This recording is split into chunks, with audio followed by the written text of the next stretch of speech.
Hi, and welcome back to Digestible News, your news in digestible English. Let's start today in South Korea. Seoul City bus drivers went on strike on Tuesday morning. A strike is when workers stop working to ask for better conditions. In Korean, we would say 파업. The drivers want higher wages, which is money workers earn for jobs, 임금. About 6,540 buses stopped running. This is 93% of all city buses in Seoul. The strike started at 4 a.m. Wage negotiations, which means wage and discussion about the wage, 임금 협상, failed on Monday night. The bus drivers union and the bus company managers talked for more than 10 hours. They could not reach an agreement, meaning both sides accepting the same decision. They could not decide. 합의. The union says drivers work long hours but receive low pay. Many drivers work more than 10 hours per day. They want better working conditions and higher salaries. The strike caused major problems for people trying to get to work.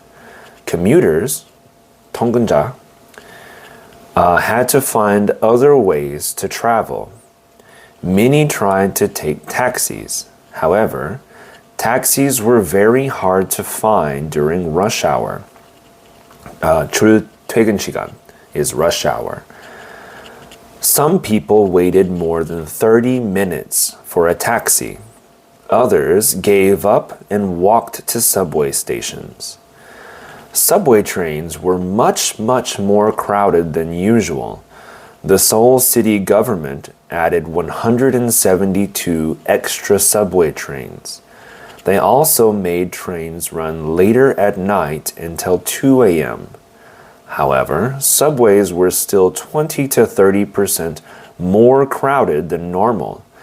Some people said Line 2 had technical problems and stopped for more than 15 minutes. As you know, here in Seoul, Line 2 is one of the busiest subway lines in Seoul. It connects Gangnam, Euljido, and other major business areas in the big circle. Kim Won-jung is from Suwon in Gyeonggi province. He usually takes a city bus after riding an intercity bus. Intercity bus is 시외버스 and are buses that travel between cities. On Tuesday morning, he waited at his usual bus stop near Suncheongyang University Hospital in Yongsan-gu. No city buses came. The electronic signs said, "Waiting for departure." He tried to get a taxi but could not find one. He said, "They notified Seoul residents about the strike, but I didn't know about it."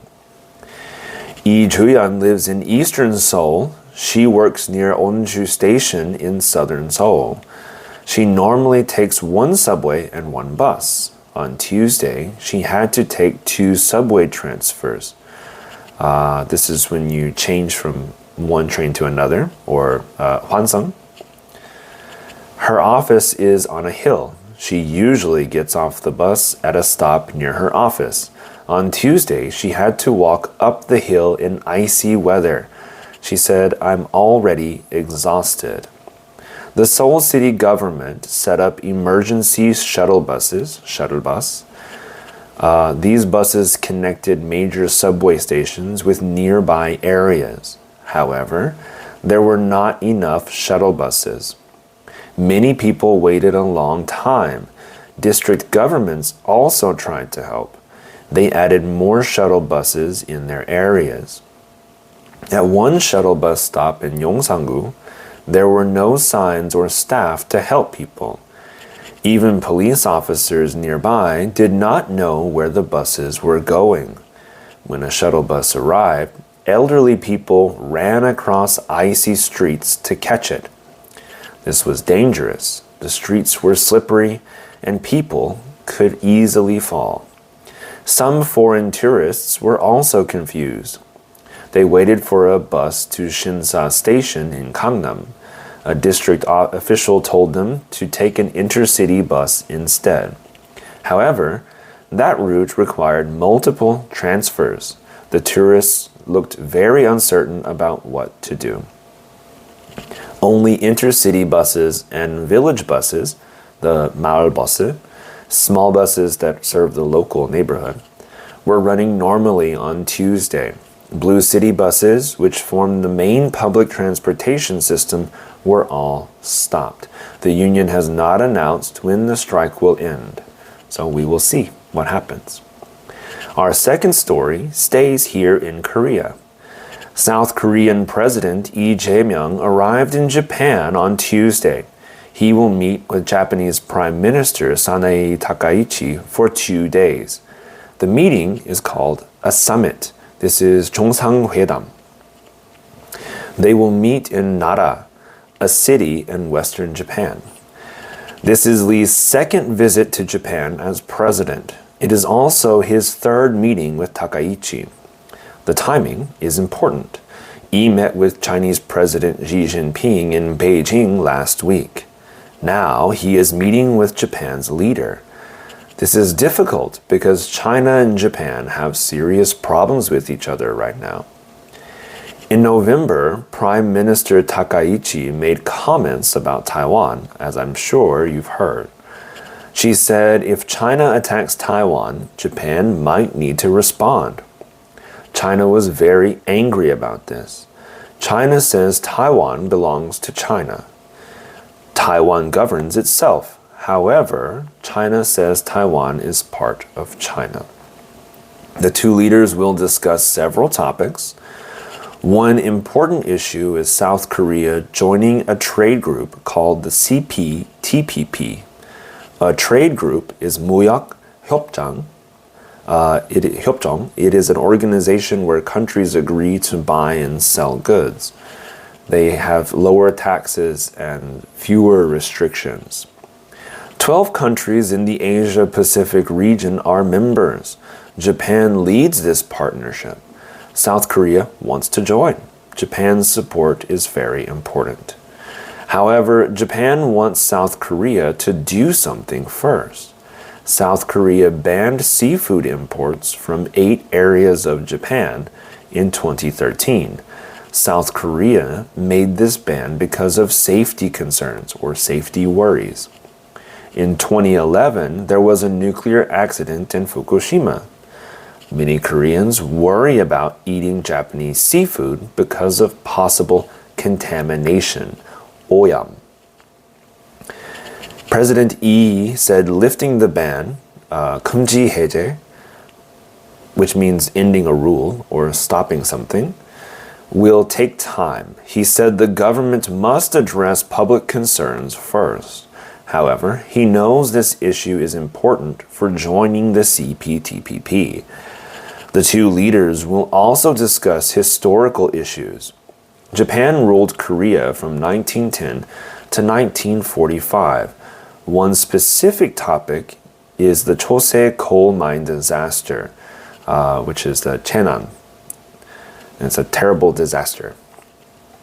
In 1942, an undersea mine flooded. It killed 183 workers.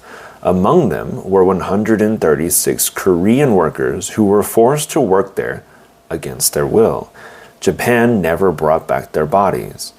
South Korea hopes to work with Japan to recover these bodies. This is called humanitarian cooperation.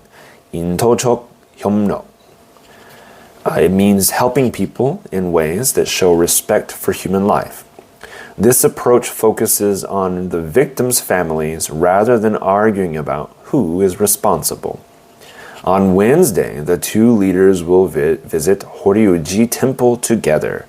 This Buddhist temple is in Nara and has a very old wooden building from the 7th or 8th century. The temple shows how culture came to Japan from Korea many centuries ago. Meeting in Nara, not Tokyo, shows that both leaders want to emphasize 강조하다, which means to give special importance to something, cultural connections. President Lee will also meet with Koreans living in Japan before returning home on Wednesday afternoon. This visit is part of shuttle diplomacy, 황복 외교, which is regular visits between leaders of neighboring countries. Both countries agreed to continue these regular meetings last year. The goal is to keep improving relations through face-to-face talks. That's all for today's digestible news. I hope you enjoyed the stories. If you did, please leave a like and subscribe if you haven't already. It really helps out the channel. I hope you have a great week. Try to stay warm, and I'll see you in the next digestible news. Stay curious.